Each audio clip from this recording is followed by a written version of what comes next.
여러분은 사하라 사막의 한가운데 있습니다. 빨간색 관역판 모양의 거대한 차양이 보이는군요. 표면이 너무 뜨거워서 음식을 익힐 수 있을 지경이에요. 그리고 물 한 방울이 빛의 속도로 이 목표물의 중심에 명중할 겁니다. 이론적으로나 기술적으로나 이 실험은 불가능한 것입니다. 하지만 만약 그런 일이 일어난다면 신비한 일은 아무것도 일어나지 않을 거예요. 물론 각각의 버전에서의 아무 것은 모두 다양할 거예요. 그래서 세 방울을 떨어뜨리겠습니다. 1번, 높은 곳이나 넓은 공간에서 하는 게 좋겠어요. 제트팩을 타고 성층권으로 날아가겠습니다. 여러분은 물병을 들고 있어요. 한 방울을 떨어뜨려 봅시다. 물방울이 스스로 가속을 시작한다고 가정해보죠. 이 경우에는 느린 속도에서도 이 물 한 방울은 대기권 안에서 타오를 것입니다. 1초도 안 돼서 이 물방울은 증기로 변할 거예요. 지구의 대기권과 같은 보호장치가 없다고 가정해보죠. 공기 저항은 여전히 낙하물을 제거할 거예요. 이 물방울은 엄청난 속도로 날아가고 있습니다. 차가운 바람 때문에 물방울은 고드름으로 바뀌었습니다. 낙하 속도가 클수록 공기 저항이 강해집니다. 물방울은 점점 더 빠르게 움직이며 곧 소리의 속도에 도달할 겁니다. 그리고 나서 이 얼음은 수천 개의 작은 입자로 부서집니다. 이러한 조건 하에서 물방울은 빛의 속도로 지구에 도달할 수 없을 겁니다. 어떤 것도 목표물에 도달하지 못하기 때문에 아무 일도 일어나지 않을 거예요. 다음 시도에서는 물방울의 성질을 바꾸겠습니다. 산소, 이산화탄소, 오존 및 대기 중의 다른 기체는 낙하하는 물체를 파괴합니다. 하지만 이번엔 물방울이 이 장애물들을 그냥 지나친다면 어떨까요? 물의 화학적 내부 구조를 바꿔보죠. 자, 다시 제트백을 착용하고 물병을 하늘로 가져가 봅시다. 지구 궤도의 높이에서 물병을 열고 한 방울을 떨어뜨립니다. 속도는 가속되고 아무런 저항도 없습니다. 대기의 가장 뜨거운 층을 통과하지만 연소되지 않습니다. 영하의 온도도 통과하지만 얼지 않습니다. 빛의 속도에 도달하며 땅으로 날아가고 관역판에 충돌했지만 아무 일도 일어나지 않습니다.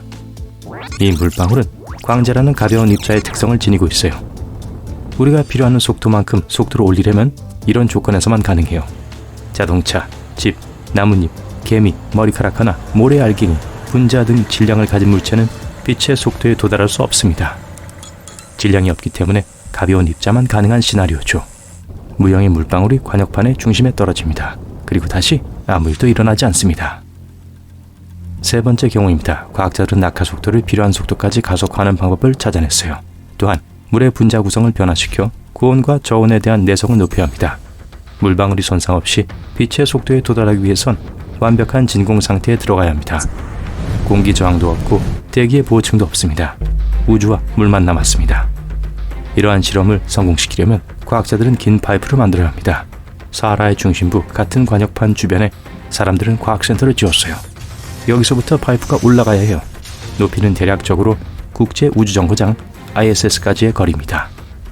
408km의 높이로 에베레스트산 50개의 높이와 맞먹죠. ISS는 항상 움직이기 때문에 ISS 자체에 연결할 수는 없어요. ISS는 지구를 90분마다 한 바퀴씩 돌아요. 그렇기 때문에 전체 물리학자들과 기술자들은 한 사람을 위해 설계된 작은 정거장을 지어야겠죠. 그리고 이 정거장은 지상의 한 지점과 평행하게 움직여야 합니다. 진공관은 단단한 스테인리스 재질로 만들어져 비와 고온으로 인해 손상되지 않을 거예요. 내부는 지구상에서 가장 내구성이 강한 금속인 티타늄과 그래핀 합금으로 구성되어 있습니다.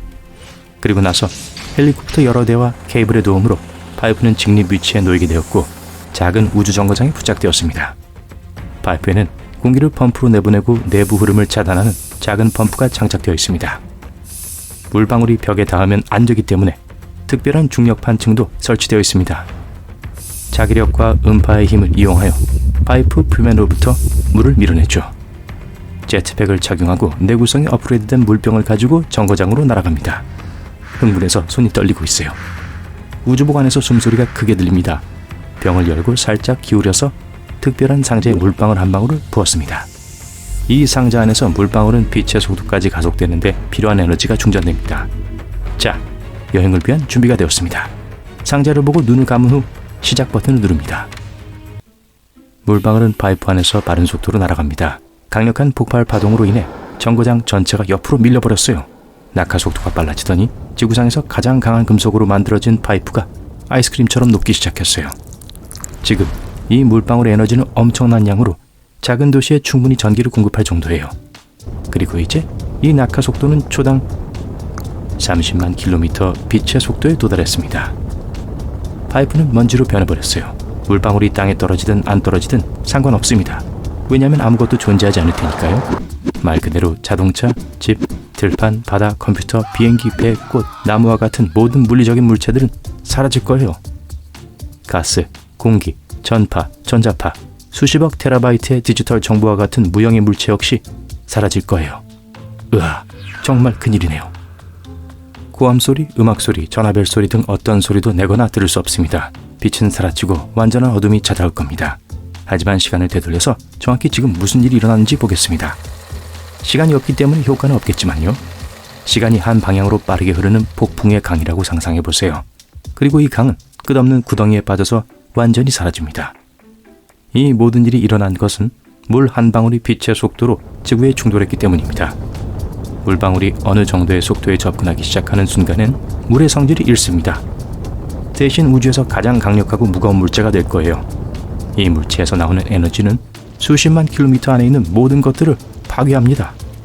콘크리트 땅, 바위 등과 같은 것, 모든 것이 사라질 거예요. 첫 번째 순간에 모든 것이 수백만 개의 작은 조각으로 부서지고 그 후에 이 조각들은 훨씬 더 작은 입자로 찢겨 나갈 거예요. 그리고 분자도 다 타버립니다. 종이로 된 세계 지도를 상상해보세요. 물에 적셔 찢으면 젖은 종이는 부스러기로 변합니다. 만약 지도를 태운다면 일부는 잿더미로 변할 것이고 일부는 그냥 연기의 형태가 되어 공중으로 날아갈 겁니다. 지도가 남아있다고 해도 다시는 예전과 같지 않을 거예요. 하지만 지도의 분자를 파괴한다면 지도는 존재하지 않았다고 해도 과언이 아닙니다. 존재의 흔적이 없을 테니까요. 같은 일이 우리 행성에서도 일어날 거예요. 물 한 방울에서 나오는 에너지가 우주에서 지구가 존재하지 않게 만드는 거예요. 그리고 이제 그 낙차는 빛의 속도를 넘어섰습니다. 블랙홀은 진화하기 시작합니다. 모든 우주 파편들을 팽창시키고 흡수할 거예요. 그 다음은 달이죠. 곧 화성과 태양계의 다른 모든 행성들의 차례가 될 것입니다. 블랙홀은 팽창하고 그 안에 있는 중력의 힘은 증가될 것입니다.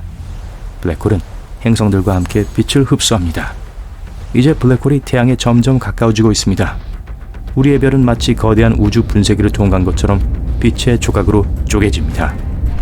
태양은 폭발하고 불가능한 양의 에너지를 내뿜게 됩니다. 블랙홀은 별의 폭발 후에 나타난다고 해요. 현재 블랙홀은 모든 태양 에너지를 흡수하고 있습니다. 모든 게 칠흑같이 어두워지고 있어요. 먼 별에서 나오는 빛은 바로 무한대의 초질량으로 떨어져요. 이 미지의 세계는 주변 수십만 킬로미터 반경 내에서 비행하는 운석들도 집어삼킵니다. 우주에는 많은 블랙홀이 있지만 그중 오직 한 개의 블랙홀은 작은 물방울이 만들어낸 것입니다. 어떤 물체는 속도가 높아질수록 점점 더 무거워집니다. 질량이란 물체가 가진 에너지의 양으로 물 분자가 빛의 속도에 도달할 때 그 질량 역시 증가하기 시작합니다. 여기에는 제한이 없어요. 무한대가 될 수 있습니다. 그리고 무한한 질량은 블랙홀을 형성해요. 이 블랙홀은 모든 것을 흡수하죠. 아무도 블랙홀 안에 무엇이 있는지는 누구도 모릅니다. 남은 것은 어둠과 상상할 수 없는 중력의 힘뿐이에요. 그래서 저는 우리가 이 실험을 하지 말아야 한다고 생각하는데 동의하시죠? 대신 베이킹소다로 화산을 만들어 보는 건 어떨까요?